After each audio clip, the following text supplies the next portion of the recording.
Magsisimula na this Saturday ang bagong sitcom ni Vic Soto na Vampire ang Daddy Ko. Kaya naman si Bossing, hindi mapigilan ang excitement.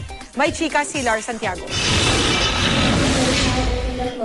Excited na si Vic Soto sa bagong sitcom niyang Vampire ang Daddy Ko, kung saan katandem niya ang anak na si Oyo. Mag-ama din sila rito, pero si Oyo ang ama at si Vic ang anak. Isang vampira kasi si Oyo, kaya hindi siya tumatanda, samantalang si Vic ay half-human. Hanggang ngayon, naasiwa pa rin ako. Dami namin mga outtakes na nagkakatawanan eh. Pagka yung marami kami mga dialogue na seryoso. Pero pag nagsalita na ako ng, alam mo daddy, wala na, tuloy-tuloy. Medyo hirap pa ako.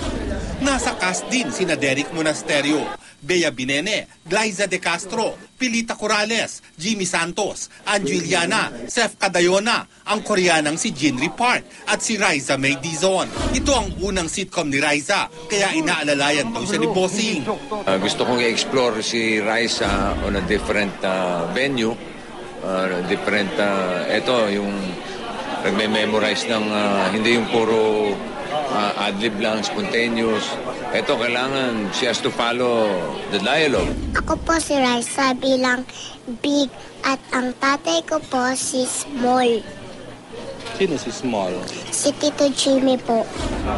Mapapanood na ang Vampire ang Daddy Ko simula sa Sabado ng gabi pagkatapos ng I Believe. Lar Santiago, updated sa Showbiz Happening.